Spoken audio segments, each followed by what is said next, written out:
I wasn't originally going to talk about this, but I love a good mess.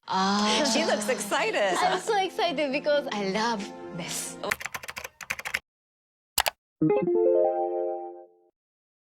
What once started out in 2016 as a small limited series set in the 1980s that blended investigative drama and supernatural horror, Stranger Things quickly became a cultural phenomenon, with seasons 1 through 4 amassing over 1.2 billion views and season 5 already joining Netflix's list of most popular English language TV shows with already over 105 million views as of early January 2026. Since airing, the show has had a massive influence on culture.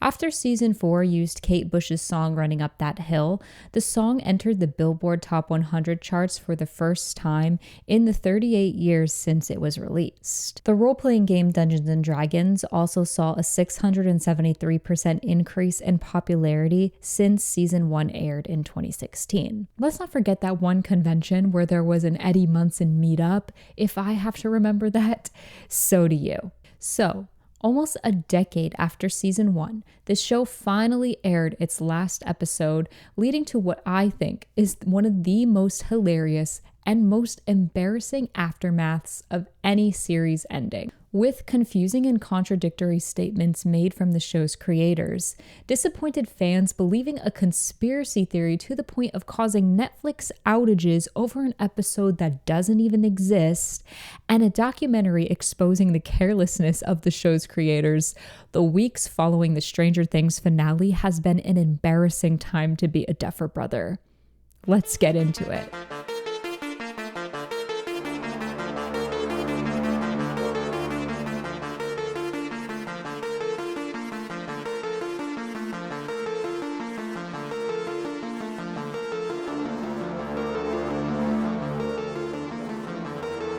So I wasn't originally going to make a video talking about my thoughts on Stranger Things season 5 and the way they ended the show, because I feel like so many other people already touched on all the exact same points, but I do have to talk a little bit about it in this video just to give you a context for why so many people were disappointed in season 5 in general. For me personally, the reason why I didn't originally want to speak on Stranger Things is because I felt like I wasn't as invested as other people are. I think I kind of started to check out of the show, especially because it had been so long since the last season. It had been over 3 years since season 4 aired, and I know a lot of the delays were because of strikes and scheduling conflicts, but at the end of the day, I feel like I didn't have as much stakes in the show as maybe other people who are much bigger fans did. So while I was a little bit disappointed in the finale, it wasn't exactly what I was expecting it to be. I wasn't as upset by this fact as a lot of other bigger fans of the show are, because I kind of went into season 5 with the lowest of low expectations for what I was gonna get. So while I was left wanting more, at the same time I wasn't surprised, and it didn't feel like as big as a letdown for me as it might have felt for somebody who is a much bigger fan. I also think there are a lot of other people who are kind of in my situation where maybe we're a little bit checked out of the show, but we feel like we have to keep coming back because of the sunk cost fallacy, which is basically the phenomenon that people are reluctant to give up on something that they feel like they invested so much time in. And because I originally was such a huge fan of Stranger Things when it first came out, I really loved the first season. I loved the mystery element to it. I recommended it to everybody. I tuned in for the seasons afterwards, and I was having a fun time. But I think after 10 years, it kind of feels like for me, I'm only coming back just because, well, I already invested 10 years of my life into this. I might as well see how it ends. With all that being said, I do have to touch on a couple of points of why people were just so disappointed in season 5 of Stranger Things. And thankfully, right before I got ready to film this video, an article in Discussing Film by James Crooks came out, touching on all the main points of why fans were so upset with the Stranger Things finale. I will be linking the full article in the description below, but I just want to touch on a few points that Crooks makes in the article because I think it is important to know what the general public opinion and opinion of the fans were after the finale, which would lead into the hilarious aftermath that ensued afterwards. In the article, Crooks notes that characters lacked interconnectivity, yet were equally void of singular arcs, instead forced to serve repetitive one-note narratives. Robin delivered cheesy exposition, while Eleven and Mike's relationship felt somewhat sidelined until the very end. He also notes that most of the stronger emotional beats displayed in some of the characters' pairings were rehashed emotional beats that had already been explored. He also goes on to note that stuffing a swath of characters like Vicky Dunn, Mr. Clark, Callie, Murray, and Dr. K into the last stretch of the story demonstrates a frustrating misunderstanding of Stranger Things' secret sauce, the core group. Fans who hoped for a reunion of the original Hawkins gang found only dissatisfaction.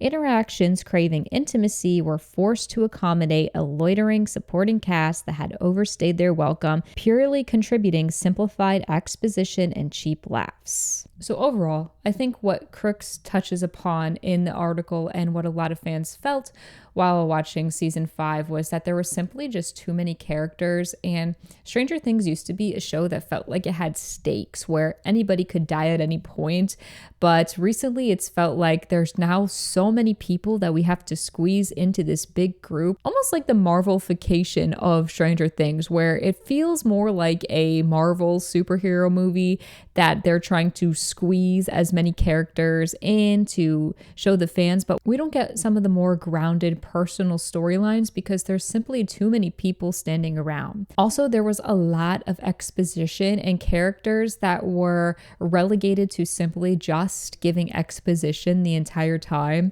And I feel like this also happened because Netflix has a second screen policy that I saw multiple actors in interviews, including Jamila Jamil and Matt Damon, talk about Netflix's second screen policy, which basically is a policy implemented by Netflix executives telling writers of their movies and TV shows that they have to dumb down stuff because people are only watching the shows in the background. And sometimes there is also a quota of how many times they have to explain something to an audience, or that they simply have to reiterate to the audience what is going on in the most simplest of forms because they think that people aren't really watching the show, but they are on their phones scrolling with the show on in the background. This is another instance of Netflix being the downfall of good creativity in cinema and TV,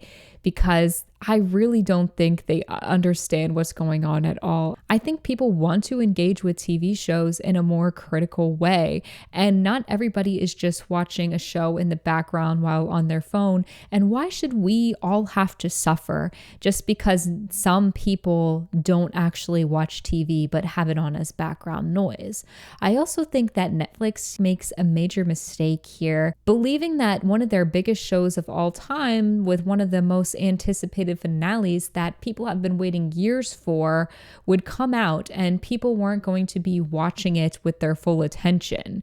It just doesn't make sense why Netflix would have this big, huge event where they separate the finale into multiple releases over the course of holiday breaks, but they still have this idea that people aren't really going to be paying attention to one of their most anticipated finales of all time.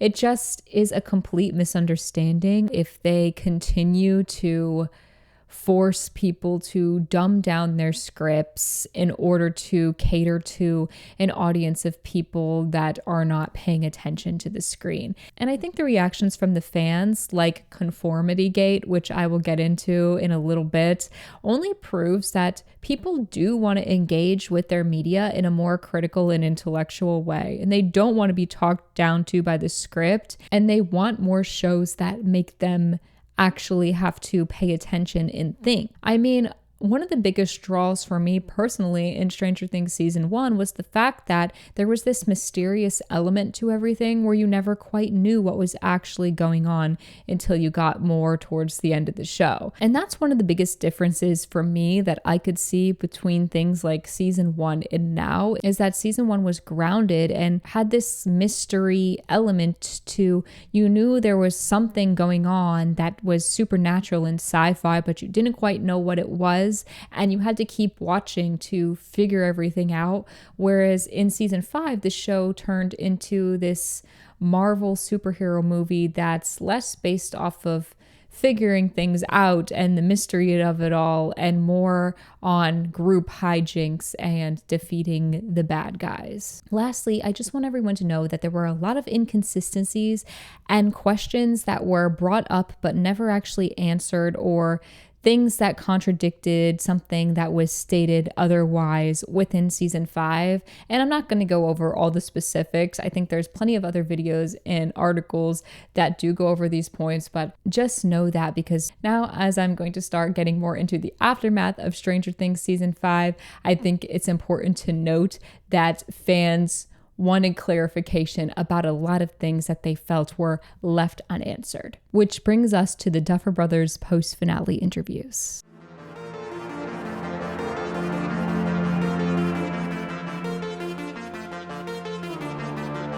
Stranger Things was originally created by the Duffer Brothers, Matt and Ross Duffer. They are the two main creatives throughout all seasons of Stranger Things, directing a lot of episodes and writing a lot of episodes themselves. Essentially, the Duffer Brothers went on this press run immediately after the Stranger Things 5 finale aired, where, of course, questions were brought up that people had about the show, and it was almost like they were trying to put band-aids over some of their own plot holes, and it just was not a good look for them in general. In some interviews, they say that 11's ending is only known to them and Millie Bobby Brown. In one interview, when asked about the relationship between Robin and Vicky's character, they said that it was open for interpretation to the audience, but then a few hours later, in a separate interview, they said that Robin and Vicky's character most likely broke up. They were also asked why there were no demogorgons or demobats or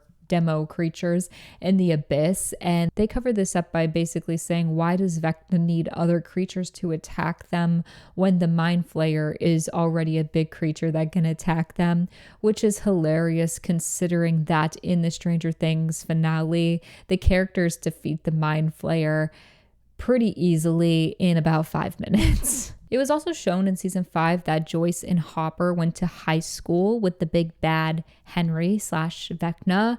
And when they were questioned about this after the show, they explained it away by saying that Joyce and Hopper probably just discussed it off screen, which you can see why fans would be frustrated with these types of responses. They were also asked about the stuff regarding Dr. K in the military, since the characters killed a lot of military personnel within the events of the finale, but it seems as though after the time jump to the epilogue happened, there were no consequences for any of these actions within season 5. And one of the Duffer brothers even said in an interview, "My guess is they just sort of slowly dismantled operations and left town." Excuse me?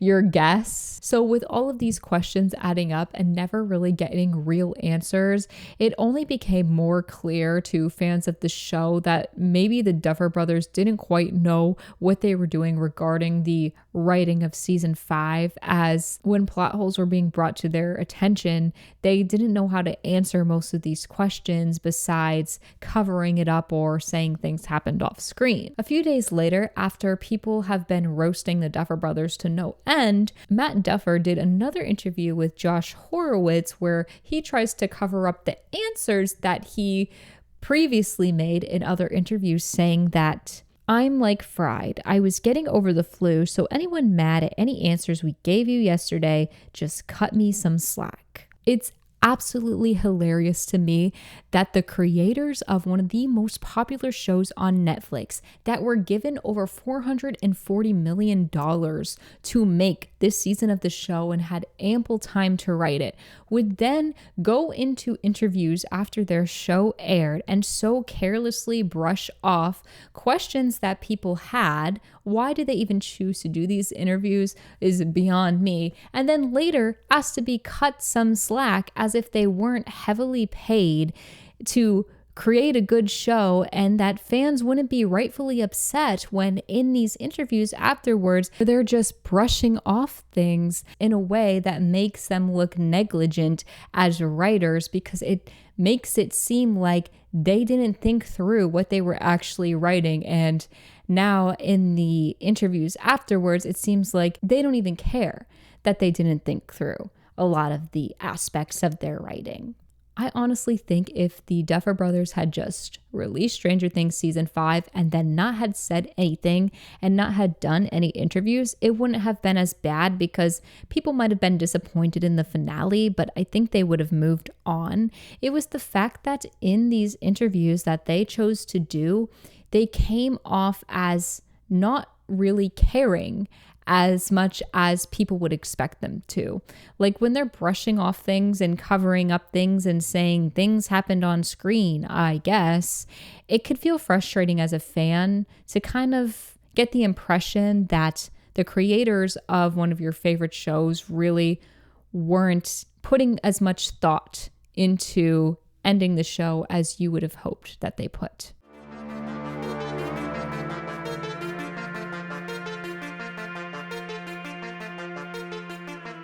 Moving on, I have to talk about conformitygate, which is one of the most hilarious things I have witnessed on the internet. Essentially, the fans that were heavily disappointed in the Stranger Things finale started to look deeper into some of the inconsistencies of the show, and there came a lot of evidence of this theory that maybe the last episode in the finale wasn't the real last episode, and maybe Vecna actually won, and maybe the finale actually takes place in Mike's mind, and maybe Vecna is tricking us, the audience, the viewer, as this is not the real finale. And fans gathered a bunch of evidence that would point to the fact that a real season finale was going to air 1 week after the fake season finale, or what they had said was the fake season finale.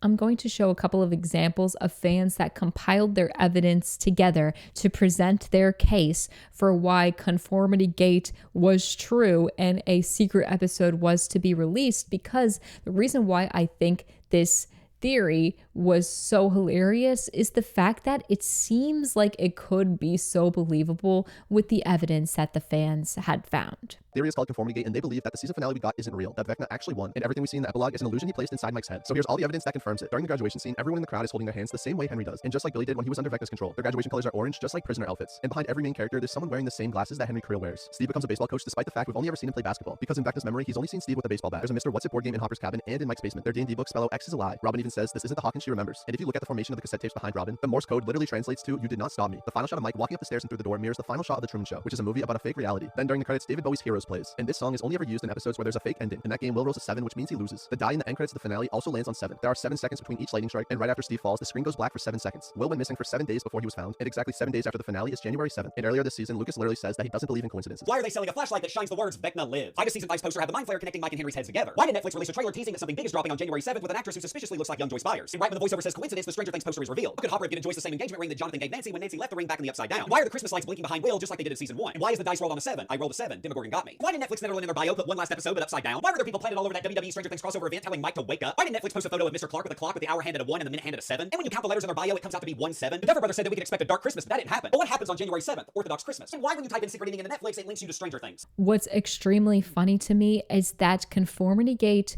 grew like wildfire, and it was almost like the Stranger Things fan base was going through mass psychosis as people wholeheartedly believed that this is true. People so badly wanted for their favorite show, Stranger Things, to have treated them like they were smart and that there was these clues left for them to find, to figure out that the real finale was coming out. And I really had a fun time exploring conformitygate because I think the evidence does line up in a freaky way, although I never expected there to be an actual secret episode of Stranger Things like a lot of people did.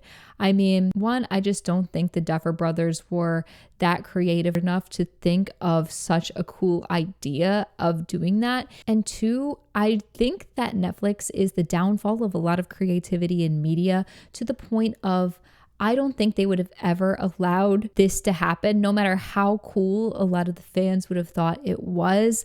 They would never have had one of their most popular shows of all time had a finale that wasn't heavily advertised, if that makes any sense. Like the Stranger Things finale was going to be marketed and advertised because they wanted people in their seats on the couch tuning in when the finale was coming out, and there was no chance that the executives of Netflix would have allowed the producers of Stranger Things to do something as cool as not telling anybody that the finale was fake and there's actually a secret real finale coming out and expecting the fans to figure this out on their own. There is no way Netflix was going to be cool with that. So I knew conformitygate wasn't real. I knew people were expecting too much of the show at that point. I just think that it's so funny because on the day of this supposed secret finale that was coming out, Netflix actually had to release a statement saying there will not be any more episodes of Stranger Things. They had to change their bios to say all episodes of Stranger Things are already streaming. It was so funny because people wholeheartedly believed there was going to be another episode, and this episode was going to explain all the questions that they had from the finale, because everybody tuned in 1 week after the finale aired. Everybody logged into Netflix to see if this episode would come out, to the point of Netflix servers actually going down because so many people were logging into Netflix at that time on that day, looking for an episode that didn't exist, which I overall just think is so funny. It's so funny to me that your show was so poorly written that the fans went into mass psychosis in order to explain away the inconsistencies with the plot, to the point of them crashing Netflix, expecting an episode that didn't exist. And I'm so sorry to everybody that wanted conformitygate to happen. It would have been so cool if that was real. And on top of all this, the fans are still in psychosis over their disappointment in Stranger Things, which I think is hilarious.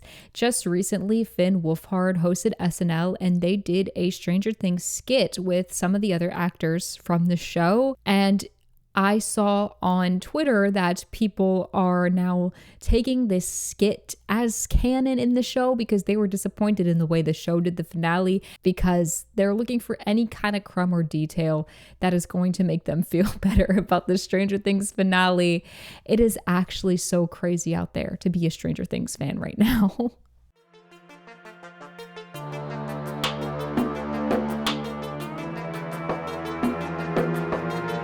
Moving on, I have to quickly talk about another hilarious conspiracy theory I saw circulating the rounds on the internet, and this theory is known as Divorcegate, in which fans have questioned if Ross Duffer's ex-wife Lee Janiak, who is also a screenwriter and producer, had a heavier hand in the creative process of earlier seasons of Stranger Things, because the two got divorced while season 5 was being created. And now fans are questioning if Lee Janiak had a hand in writing and producing the show, as maybe that's why season 5 is so bad. Now, Lee Janiak doesn't have any credits to any of the prior seasons of Stranger Things at all, not even a consulting producer credit. The fans have sleuthed to find out more information, and in the video I'm about to show, this fan has found evidence that points to Lee Janiak may have been a contributor to Stranger Things in the earlier seasons, although she was never credited. There has been a podcast interview that has resurfaced. Scad Film Storytellers. The interview is with Emmy-nominated set director Jess Royal. Jess Royal worked on 42 episodes of Stranger Things. Jess Royal says that Lee Janiak is the woman behind the scenes. He says that everything goes through her, and she's talking about Stranger Things season 4 at this point. She even goes so far as to note that she makes everything happen for Stranger Things. Jess Royal says that if Lee Janiak wanted a specific DP, she would tell the brothers, and the brothers would hire that DP. Jess says that everyone who's been there, who has probably made a name for themselves on Stranger Things, has come through Lee Janiak. And Jess credits Lee as being a really good observer of skill and talent, saying that she knows who's got it. I was also told to go look through IMDb to scroll through some of the photos, and you can see Lee Janiak behind the scenes working with the cast on season 4 of Stranger Things. Now, Lee has credits on IMDb as a director, a writer, a producer, additional crew member, even just thanks and self, and nowhere does it show that she had an active part in Stranger Things. But the fans are alleging who's definitely more involved with Stranger Things than the Duffer Brothers are giving her credit for. And her divorce from Ross Duffer and subsequent exit from the show resulted in a lesser quality product for season 5. I just had to quickly mention the divorce gate theory because I find it interesting. Do I fully believe it? I'm not sure, because I would hope that if somebody was contributing heavy to the creation of a show, they would have been credited.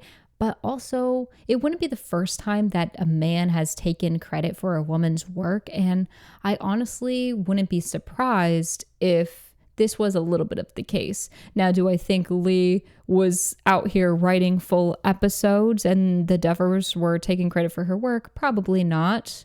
But would I be surprised if she had some sort of contributions to the earlier seasons of the show? No, absolutely not.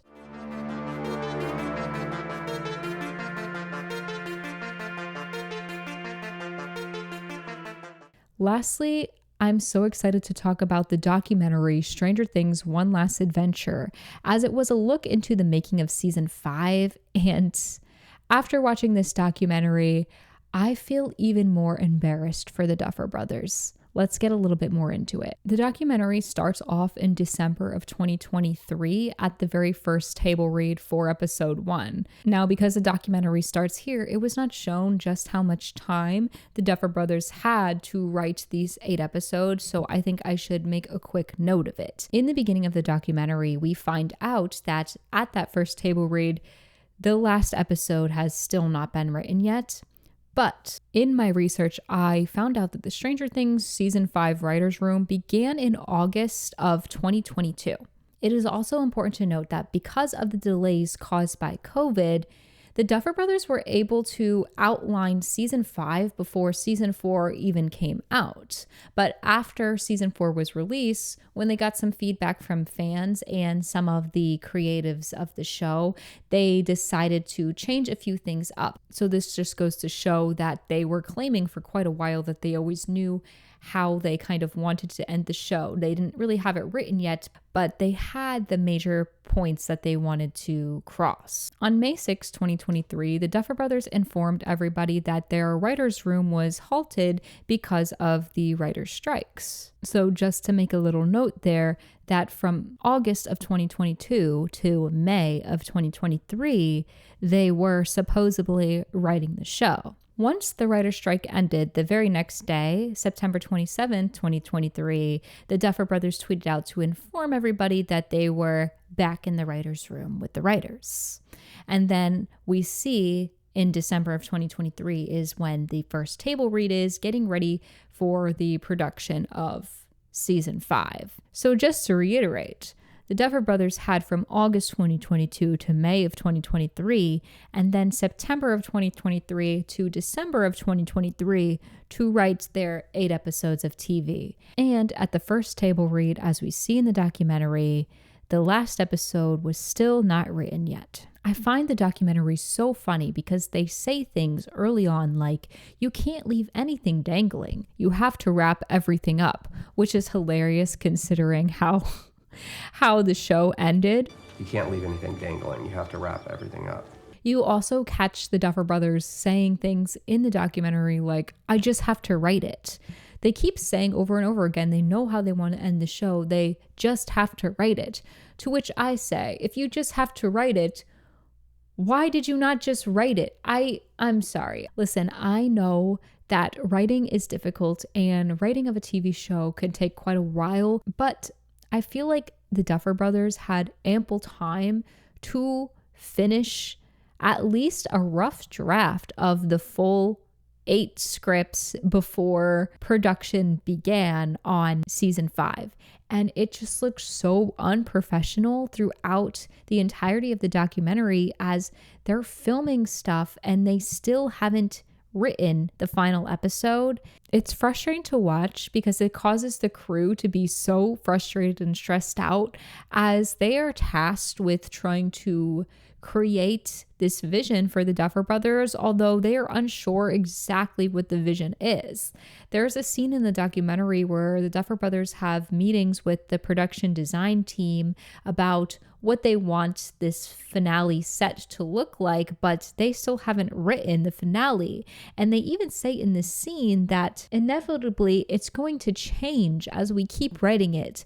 Yet they expect their crew members to go off of something that is subject to change and have to create something that aligns with their vision, although it is pretty unclear at that point exactly what the Duffer Brothers were envisioning, as there was still no script at that point. I can only imagine what the crew was going through throughout the production of season 5, as there was over 250 days of filming on season 5, which is actually crazy. That must have been exhausting for the crew and the cast as a whole, but at the same time having to go through this exhausting long months process of filming this show, and still you're tasked with trying to create this vision from the show's creators, but you don't exactly know the vision because the creators haven't written the final script yet. Having to get ready for this final episode without knowing the final script is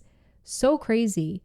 I can only imagine how stressed out they were all the time, and I feel so bad for them. I think they did an amazing job with what they had to go off of, because they really didn't have much to go off of, as there was no script for much of the production process of season 5. And it only gets worse, as in the documentary we see that because they had to film at a specific location, they had to film scenes from episode 8, the last episode, before they had even written the episode. There's a whole thing in the documentary where everyone looks so stressed out because they're filming scenes from an episode where there's no script currently yet.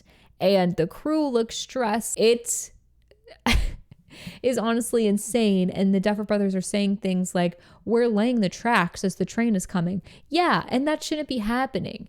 In my opinion, it just makes them look unprofessional because they had so much time to write the script. If other shows can write 8 episodes of TV, and I know people are going to argue with me, they're going to say, Maria, well, the episodes of Stranger Things season 5 were very long. They were more like 8 movie lengths. yeah, but they still knew when they were shooting. They knew when they had to finish it by. They still didn't finish it. The Duffer Brothers mentioned multiple times throughout the documentary that they don't even like writing as much. They mostly just want to direct.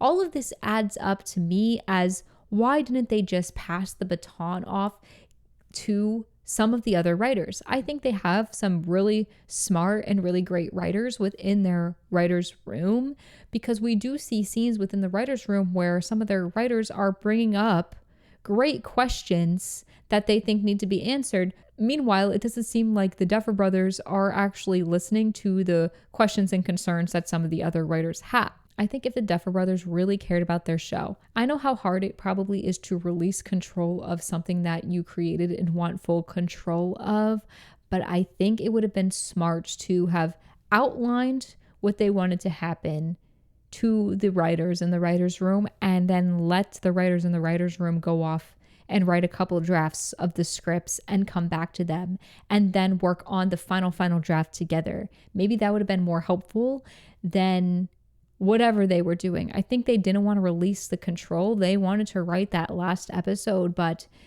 they didn't know what they were doing. In the documentary, we see in the writer's room, one of the other writers, Paul Dichter, bring up a concern that a lot of fans were questioning when the actual show came out, and it was about why were there no other Demogorgons or Demobats in the abyss, to which the Duffer Brothers kind of just brush off the question. And as we know, because we have seen the ending, they did not listen to the concerns of this writer. Then a lot of people looked up this writer and saw that he is responsible for some of the best episodes of the show. I saw this one graphic where they were giving him credit for some of the show's best episodes.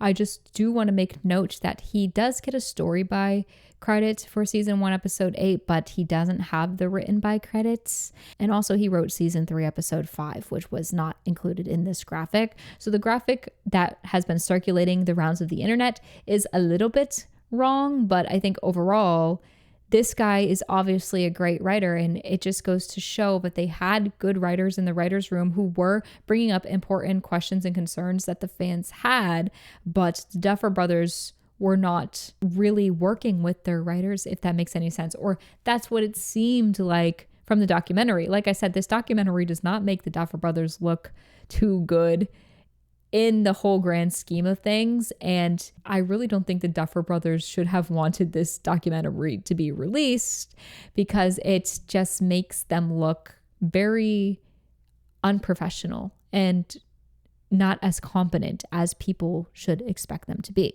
Also in the documentary, we see multiple cases of actors being confused and needing to clarify things because they don't really know what's going on. We see a great moment, I think, for Jamie Campbell Bower, who I think is one of the better actors on Stranger Things, where he makes up his own motivation and backstory for his character in order to better understand this script that can be a little bit confusing. And his own way of seeing his character was a lot more insightful than anything the Duffer Brothers may have intended, because as we see Jamie talking to one of the Duffers about the way he views his character in the script, they kind of just say, oh, that's nice, that's good. And I don't know, it just, everything in this documentary is just kind of hilarious to watch, because it seems like season 5 was a bit of a train wreck in terms of the writing and the Duffer Brothers and people understanding their writing. Meanwhile, everybody else is doing a great job. The crew is doing amazing. The stunt coordination, they take a lot of time to show you how they did this really cool one take shot, which everyone knows I love a good one take shot. And seeing the crew come together in these trying times of the uncertainty around the scripts was one good thing to come out of the documentary. But I think if you're a Duffer Brother, the documentary was not good for you. We also see an instance of Maya Hawke having to remind the director something about her character as they're shooting a scene with Robin and Robin's girlfriend, but nobody is supposed to know Robin is out. And Robin has to remind the director that nobody knows she's out, and maybe she shouldn't be having a loud moment with her girlfriend right next to Lucas and Max. And it's just crazy to me that the actors are having to remind the creatives of the show that the script doesn't fully work with what their characters were going through at that point in time. Then in the documentary, we finally see the final table read after episode 8 is written, and the look on some of these people's faces is giving the Game of Thrones table read. If anyone remembers, Game of Thrones did not have a good series finale either, and there is footage of the Game of Thrones table read in which all of the actors look distraught by the writing of the show. And there's this clip of Millie Bobby Brown where it just looks like she is not happy with the direction that they went for her character. There's also this scene in the documentary where they're filming the final episode and there's just so many people in this shot, and I think it just goes to show the Marvelification of Stranger Things, as they now had so many characters and there's a lot of just people standing around in the backs of shots, which is not as exciting for the viewers for a show that they want to see be more creative. And they do creative things like their one take scenes and stuff, but then they have these shots and these sequences that are more superhero movie style moments than they are what Stranger Things was originally for. The last major concern and controversy that Stranger Things One Last Adventure sparked was the fact that there is a scene where we see the writer's room and we see one of the Duffer Brothers' laptop screens in which not only is Reddit opened in a tab, but it appears that a Chat GPT tab is opened on the screen. There's a lot of discourse over this moment because there are people that say that the shot was too quick to really tell if it was Chat GPT, and if it was Chat GPT, we don't know if they were using it to actually write the script, to which I say, it's not a good look either way. Actually, the director of the documentary, Martina Radwan, went on in an interview to defend Duffer Brothers after this incident, saying, but to me, it's like, doesn't everybody have it open to just do quick research? That to me is so depressing in general because one, I absolutely just hate AI in general. And two, it's hard for me to understand people's everyday use of AI as a way to look things up, because most of the time AI gives you the wrong answer to things. So I'm just disappointed either way that so many people, including creatives, would rather take the lazy way out. And this is not even me saying that the Duffer Brothers used Chat GPT to write the actual script, which there is some speculation on that, as some people say some scenes felt like it could have been possibly written by AI, but it's also the fact that people are defending the Duffer Brothers by saying maybe they were just using it to look stuff up, which I also think is bad, because even if the writers were using ChatGPT to look up stuff that would supplement their script, whether that be historical 80s information or information about scientific theories that they are using in their show, I don't think ChatGPT is the way to go to get accurate information about these things. And the fact that they would be using that for information instead of doing the research themselves is a little bit disheartening overall, as not only is AI bad for the environment, but I think it's bad for the creative industry overall. So it's disheartening to see people who are creatives using it in a regular way. And it's also disappointing to see that the creators of the show would take the lazy way out by consulting AI instead of researching the information for their scripts themselves. And that's what I'll say about that.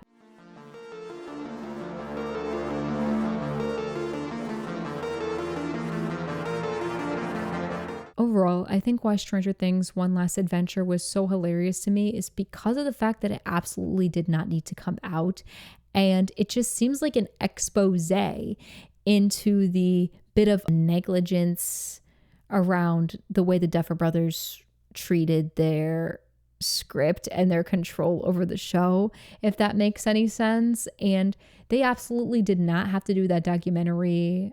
I would think, like, if I were them, I would have asked not to do the documentary. And honestly, looking back on it, they should not have done those post finale interviews, because with every other thing that has been coming out, it has only been making them look worse. It's the fact that now we're getting all this extra information. We're seeing the way that they're talking about the show in their postseason interviews, and we're seeing the way that they were acting at the time of the production of the show.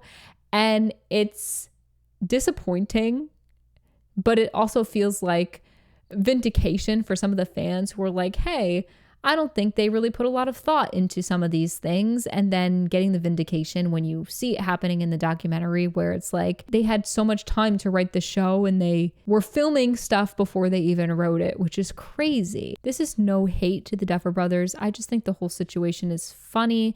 Like I said, it's embarrassing for them, and it didn't have to be this way. They didn't have to do all this stuff in the wake of the finale. They could have just let the finale be and walked away from it, which is why I think it's even funnier, because the more stuff that comes out, the more embarrassing it is for them. But also, I think why people like me are a little bit disappointed in them is because I'm somebody who wants to work in the TV and film industry and has worked in the TV and film industry in the past. And it's frustrating to see that these two guys had everything at their disposal in order to make the show good. They had a huge budget to where they could have done anything that they wanted and Netflix was going to make it happen for them. And also they had these incredible teams of people at their disposal, bringing their vision to life. So all they had to do was put more effort into writing the script, put more care into the story. I mean, I think their biggest crime in season 5 was the fact that they had Winona Ryder, and the show used to be about Winona Ryder. To anybody who doesn't remember Stranger Things season 1, it used to be the Winona Ryder show, okay?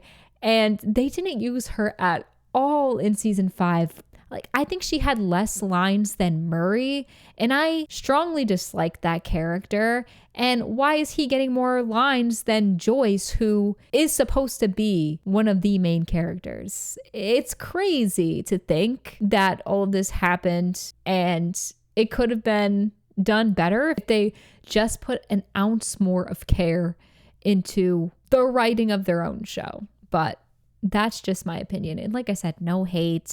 I feel like I'm descending into the point of rambling, and I'm not sure if my point is coming across anymore.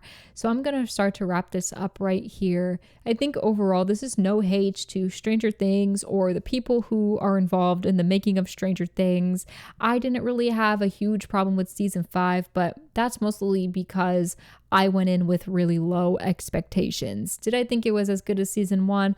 Obviously not, but was I as angry and upset about it as other people were? No, because I kind of just watched it and moved on. And if I don't really think about some of the plot inconsistencies, it's easy to watch it, say that was fine, and move on. I think one of the reasons why people haven't moved on from it is because of all this aftermath that has come out in the days and weeks since the finale ended. But I am curious to know what everybody else thinks about the aftermath of Stranger Things. Did you watch the documentary? Did you also think it made the Duffer Brothers look really bad? Did you follow a lot of this post-season drama? Let me know all your opinions on everything in the comments. And I think that's all I have for you today. So if you like this video, please remember to give this video a like.